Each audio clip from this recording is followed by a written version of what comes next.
It gives me great pleasure, Mr Mayor, to bring this notice of motion before Council to open a debate I feel that we urgently need to be having, and also, as you will see from the wording, to give thanks. I hope the Council will support the motion. I understand the Labour group are proposing a small textual amendment, which I welcome because that is helpful. I understand it seeks to make the proposed working group a cross-party working group, and I would extend that to include Councillor Bennett as well, because I think we need all views represented together in their deliberations. I've also brought a stack of postcards along, which some members have already had a copy of, and if you can just pass those around, Councillor Stephen, they might make their way to the other side of the room as well. A South Downs National Park was first mooted in response to an avalanche of unregulated development as far back as 1929, by the then newly formed Campaign for Rural England. In 1947, the Hove House report recommended the South Downs should be one of 12 areas of England that should become national parks under the impending 1949 Act. However, by 1957, the South Downs were considered no longer fit for national park status, as their recreational value had been considerably reduced by extensive cultivation of downland. So despite its arguably higher need for protection from encroaching pressures than the existing national parks, the South Downs National Park remained on the back burner for another 40 years. The South Downs campaign was formed in 1990 with the aim to seek a better future for the South Downs, and its formation was motivated by a review of the national parks that was taking place, which included reconsideration of the South Downs. However, the Countryside Commission opted instead to establish conservation boards, and I see I'm losing the attention of the Conservative members. If they might bear with me, thank you. Following the 1997 general election, Councillor West, if you do have a problem, it is polite through myself. I did tend to agree with you, but I didn't have a chance. Thank you. Right. Well, I am getting to the juicy bits in a second. You can be filling in your postcards as we go. Following the 1997 general election, the new Environment Minister, Michael Meacher, asked the Countryside Commission to consider how the South Downs might be managed in the future, and the Commission conducted public consultation that revealed the huge public support for the national park that we now understand. The Commission, however, without justification, reported against forming the national park, and it is thanks to the tenacity of the South Downs campaign that the Minister was nevertheless persuaded to ask the newly formed Countryside Commission, or on another body, to look again. Consultations began on the South Downs National Park in 2000, and Brighton Hove Council has been a great and enthusiastic supporter of that.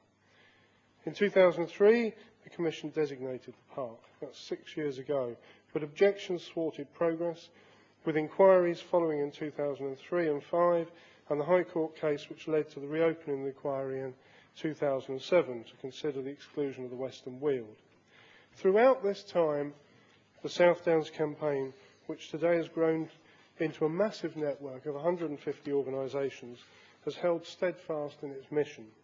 They have leafleted, raised mass petitions, submitted rafts of evidence, and they have kept the media, public and politicians focused on what so many want to achieve. Only yesterday, the campaign hand-delivered a giant postcard to DEFRA, one of 18,500 so far submitted to the Secretary of State as part of the tremendous final push of the campaign.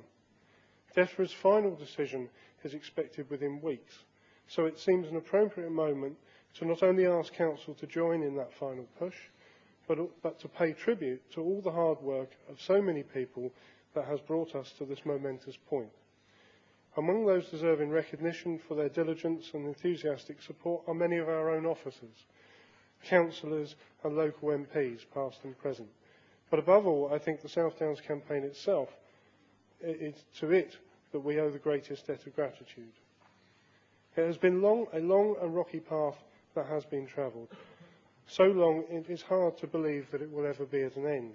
But I think that we all are almost there, and it is now time to look ahead, fingers crossed, of course, and urgently prepare ourselves for the opening of the park.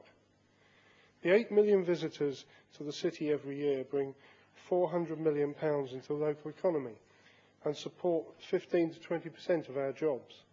Of those visitors, the 18% who stay one or more nights contribute 57% of the total spend. It is a desirable aim, therefore, to encourage visitors to stay for longer. Our tourism strategy rightly identifies a weakness in our tourist economy in the need to balance the hedonism of our nighttime economy with remaining an attractive and safe destination for other visitors. Visitors are attracted to the city as it is a go-ahead place and come to experience the atmosphere rather than to visit specific attractions. People are increasingly turning to nature for relief from the complexity and clamour of life, and the city's growing sustainable credentials are of increasing appeal to visitors, and the Downs have an underexploited part to play in this. The South Downs already attract 40 million visitors every year, mostly from local people, valued at £300 million to the local economies across the area. The potential growth with the national park attracting longer staying holiday in the UK visitors is potentially huge, but it is yet an entirely unstudied matter. We must grasp the nettle of the huge economic potential of the national park and ensure the city places itself as the #1 gateway, makes itself the capital of the South Downs, and attracts the National Park Authority to base itself here too, bringing additional jobs beyond tourism.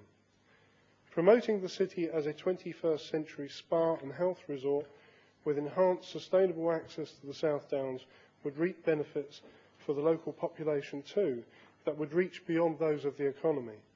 We are a World Health Organization designated healthy city, and the National Park offers huge potential to promote health and well-being. The city is very well placed to promote itself as a gateway. We have excellent transport links we can build upon, but we need to take a visionary approach, and I think a vital connection that we could make is to bring the Downs into the heart of the city by hosting a South Downs interpretation centre in the city centre. This would become an attraction in its own right, an essential aspect of any holiday visit, and serve to also draw people in the urban area out onto the Downs. I have to say I'm disheartened that so little forethought has been given to the oncoming opportunity of the National Park by this Council. Although the tourism strategy recognises a potential, it doesn't describe a response. Much less is said in the draft economic strategy coming to the CMM on the 23rd of this month, with only a single sentence mentioning the National Park among dozens and dozens of pages. The Sustainable Community Strategy describes a vision of a dynamic city that improves and protects the environment, meets social needs and promotes sustainable economic success in an inclusive and harmonious way. The South Downs only receive a passing mention throughout the document, yet clearly have huge untapped potential in helping us fulfil this vision. I think you will agree, therefore, we are unprepared for the National Park and need to be rethinking our strategies to encompass its potential massive benefits. In 2001, the Council set up a cross-party task group to consider our response to the consultation on the National Park boundary, and I had the pleasure of being a member of that group. I suggest we need to establish a process in taking the city to the heart of the South Downs, and I believe we would benefit massively from establishing a cross-cutting, cross-party working group to give us focus and drive in this vital work. I am therefore asking members today to agree to support the final push. Please fill in your postcards or hand them to a friend if you've already done one. I'm also asking members to pay tribute to the work of the South Downs campaign, and I'm asking that you ask Cabinet to establish a working group to bring on establishing Brighton Hove as the city at the heart of the National Park. I thank you and I ask you to support this motion.